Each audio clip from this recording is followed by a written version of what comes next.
Hello दोस्तों, नमस्कार। आप देख रहे हैं Prakash sir Hindi YouTube channel. Channel पर नए तो चैनल को सब्सक्राइब कर लें, बेल आइकन प्रेस कर ऑल पर क्लिक अवश्य कर लें ताकि आने वाली वीडियो का नोटिफिकेशन आप तक पहुंच सके। दोस्तों, इस वीडियो में हम चर्चा करने वाले हैं बीए पार्ट्स थर्ड एग्जामिनेशन 2023 का हिंदी साहित्य का पेपर है आधुनिक काव्य का, जो कि प्रथम प्रश्न पत्र है। तो बीए थर्ड 2023 का जो हिंदी साहित्य में प्रथम प्रश्न पत्र हुआ था, उसके सभी प्रश्न हम यहाँ पर देखने वाले हैं। और 3 हाउस का ये पेपर है और इसमें मैक्सिमम 100 मार्क्स हैं। कैसे प्रश्न इसमें पूछे जाते हैं उनका अध्ययन हम करेंगे। यदि हम पिछली ईयर के पेपर दे करके तैयारी करते हैं तो कॉलेज में बहुत ही शानदार अच्छे मार्क्स प्राप्त कर सकते हैं। वीडियो को आप अपने फ्रेंड्स के पास अवश्य ही टेलीग्राम, व्हाट्सएप, फेसबुक के माध्यम से सेंड और शेयर करें। इस चैनल पर कॉलेज के जो सभी पेपर हैं वो उपलब्ध हैं प्लेलिस्ट के रूप में, तो आप अवश्य ही पेपर देखें। किस पेपर में कैसा प्रश्न पूछा गया है उनके बारे में आप अध्ययन अवश्य करें। यहाँ पर कुछ दिशा निर्देश दिए गए हैं जिनका आप अध्ययन अवश्य कर लें। और दोस्तों, इस पेपर में 5 क्वेश्चन हैं, 5 क्वेश्चन करने अनिवार्य हैं। इस पेपर का फर्स्ट क्वेश्चन है, निम्नलिखित अवतरणों की सप्रसंग व्याख्या कीजिए। फर्स्ट क्वेश्चन में 4 क्वेश्चन हैं जिनकी हमें सप्रसंग व्याख्या करनी है। और हर जो यहाँ पर फर्स्ट क्वेश्चन में 4 क्वेश्चन है वो 10-10 मार्क्स के हैं। इस प्रकार से फर्स्ट क्वेश्चन है ये 40 मार्क्स का है। तो फर्स्ट क्वेश्चन में जो क है जिसकी व्याख्या आपको करनी है, सप्रसंग व्याख्या करनी है, वो पद आप देख पा रहे हैं अथवा में दे रखा है। दोनों में से कोई भी एक पद आप यहाँ से सप्रसंग व्याख्या कीजिए। सप्रसंग व्याख्या किस प्रकार से क्या की जाती है दोस्तों, मैं आपको बताना चाहूँगा कि सबसे पहले हम शब्दार्थ लिखते हैं, उसमें जो कठिन शब्द हैं उनको लिख करके उनका अर्थ लिखते हैं। उसके बाद में हम प्रसंग लिखते हैं कि ये पद कहाँ से लिया गया है, किसकी रचना से लिया गया है, कौन सी रचना से लिया गया है और इसमें किसके बारे में क्या बताया गया है।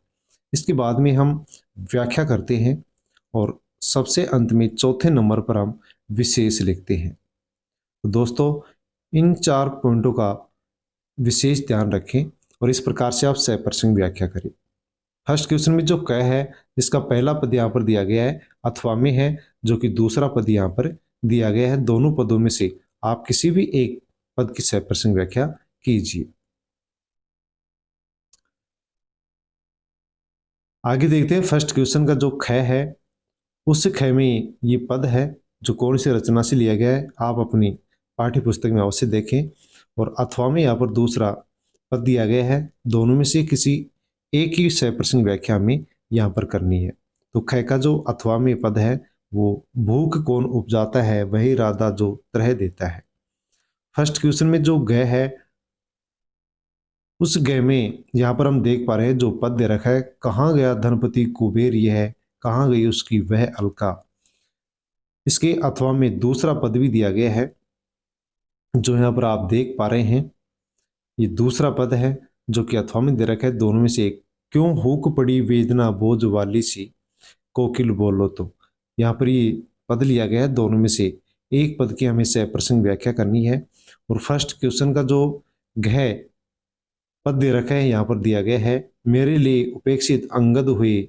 यहाँ पर इस पद की सप्रसंग व्याख्या आप कीजिए या फिर अथवा में जो पद दे रखा है उसकी आप सप्रसंग व्याख्या कीजिए, जो कि आप देख पा रहे हैं अथवा में यहाँ पर पद दे रखा है। दोनों में से एक पद की आप सप्रसंग व्याख्या करेंगे।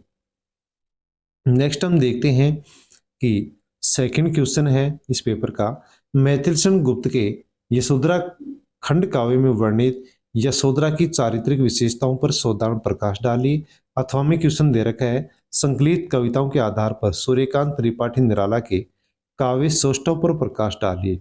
दोनों क्वेश्चनों में से एक क्वेश्चन आपको यहाँ पर करना है और ये 15 मार्क्स का क्वेश्चन है। पेपर का थर्ड क्वेश्चन है, नदी के द्वीप कविता के प्रतीक प्रत्येक विधान को स्पष्ट करते हुए इसमें अज्ञेय द्वारा व्यक्त विचार स्पष्ट कीजिए। अथवा में क्वेश्चन दे रखा है, नई कविता की विशेषताओं के आधार पर मुक्ति बोध की कविता की समीक्षा कीजिए। यहाँ पर दोनों क्वेश्चनों में से एक क्वेश्चन हमें करना है जो कि 15 मार्क्स का है। नेक्स्ट हम देखते हैं पेपर का फोर्थ क्वेश्चन है, संशय की एक रात काव्य में कवि ने राम के भीतर युद्ध के प्रति संशय पैदा कर एक आधुनिक मनुष्य की चिंता प्रकट की है। इस कथन की सार्थकता पर प्रकाश डालिए। अथवा में क्वेश्चन दे रखा है, संशय की एक रात काव्य के आधार पर नरेश मेहता की काव्यगत विशेषताओं पर प्रकाश डालिए। दोनों क्वेश्चन में से एक क्वेश्चन करना है और इसमें हमें 15 मार्क्स मिलने वाले हैं।